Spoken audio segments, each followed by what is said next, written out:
Another thing that some folks wanted a little bit more help with was how to draw noses. So we're going to talk about, and you can draw along. You can also look up a picture of a nose to work from because it's always easier when you have a photo with different values to see the values. So we're going to start with something like this and move on to something like this. You want to have your kneaded eraser if it's handy, your blending stump. If you don't have a blending stump, you can use Q-tip. If you have your 6B pencil, but really if all you have is a pencil and eraser, that works as well. So I'm going to start on another page of my sketchbook. And you always want to start lightly because there's always parts of things that you're going to erase. So the hard part with drawing noses is we usually kind of want to make it like an outline, but your nose, it's really just a form. So if you start with the bottom of the nose, and everyone's nose is shaped differently. Some people's noses are wider, some people's noses are taller, thinner. So really look at whoever you're drawing, or look at the picture, look in the mirror, and kind of start by looking at what their features look like, and what parts are bigger and what parts are smaller.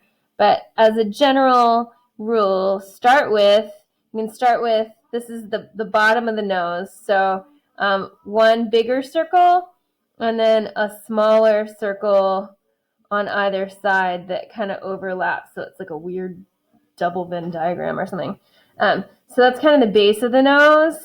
And then from there, you have kind of the bridge of the nose. So the bridge of the nose is almost like a triangle that kind of comes up as far as it kind of blends out into the brow ridge, where your eyebrows would be. It kind of goes up to that bone. But none of this is really like a line. So then you're going to go on the bottom and look at where the nostrils would be. So you're not going to have the nostrils as big circles unless you're underneath someone and looking up their nose, which is probably not the angle that you're drawing them from. So you've got this sort of, curve for however much of the nostril you see. Some people you're going to see more, some people you're going to see less. But that's probably the darkest part right there. And then, it's pretty dark underneath your nose because your nose itself is kind of casting a shadow. So the bottom part of it's going to be a little bit darker.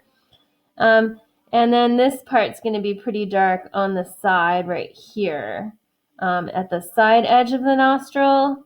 But that's really the only part that's kind of close to a line. Or those little areas. And then everything else is just going to be drawn with value or form. And you can kind of practice like different shapes of noses. But I'm going to kind of go back and erase some of these lines that I made for those circles and triangle to start. And then go back and do some shading to make it look a little bit more 3D. So those are the kind of the darkest parts. And then from there, there's a little bit of shading. So this part of your nose really is almost like shading a sphere. This tip right here, it's kind of like a ball.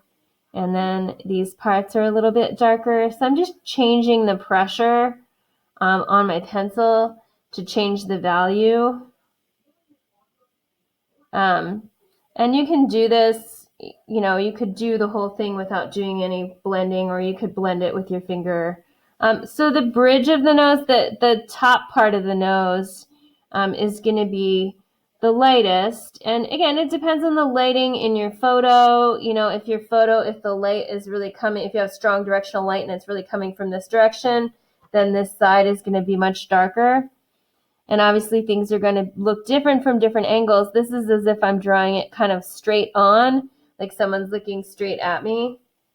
But there's no lines on the side of the nose. It's just that this top part right here is going to be a lighter value. And then the sides are kind of sloping down. So those are going to be kind of a slightly darker value.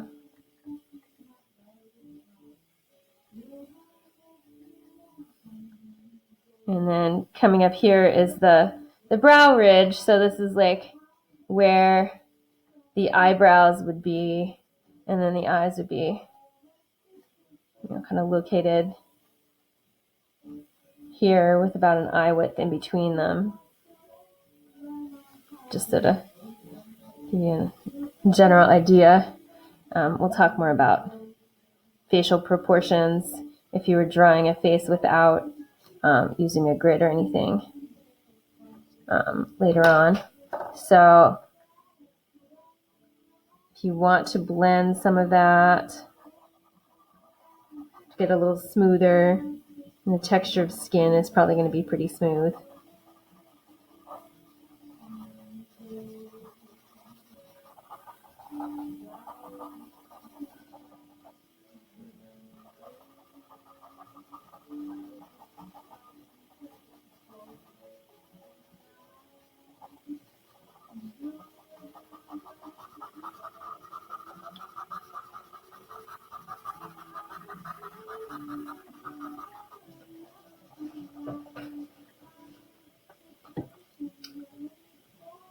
Go back and darken this area a little bit more. When you blend, you sort of lose some of your range of values. So I'm going to shade under here a little bit more because, again, the bottom of the nose, the part that sticks out is kind of casting a bit of a shadow underneath it. So those areas are going to be a little darker. Go back and darken up the side a little bit more. And then kind of keep going back and forth with that a little more, but that's the general gist of the idea. And if you're not sure if something is really looking three-dimensional yet when you're shading, or how your values are looking, sometimes it's easier to see it from a little farther away. So if you, hold your sketchbook back at arm's length and kind of squint at it, I think it's a little easier to see your range of values.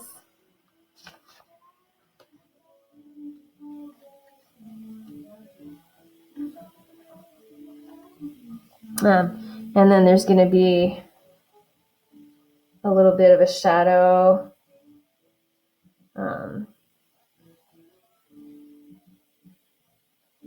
underneath your nose, above your lip.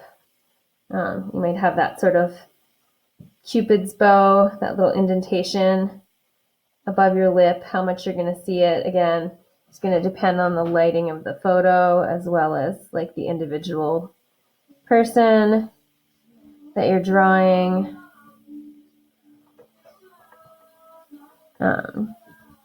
The whole face is going to be some sort of value. The only things that are going to be the white of the paper are really highlights, like the shiny spots in the eyes and things like that. But all the parts that stick out more, that come towards you in space more, are going to be lighter. So in value. So like this part of the nose, these little areas right here, the cheekbones, the forehead, all those parts that kind of come out are going to be a little bit lighter. And then this eventually is going to turn into your eyebrows. So you can kind of see how those sort of continue from the top of the nose. So if I'm looking at, this part of the nose that you just drew, that's the cartilage. But it comes up to the bone in the skull right here. That's the top of the nose, and then it kind of goes into the eyebrow right there. Put that guy back.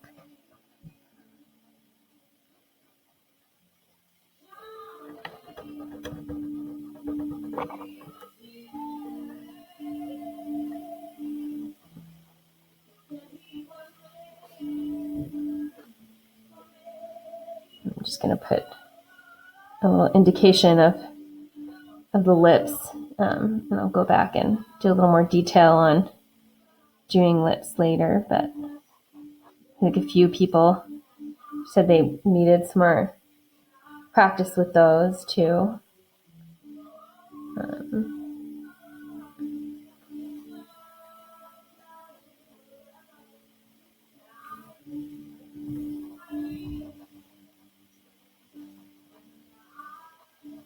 A little bit darker underneath the nose.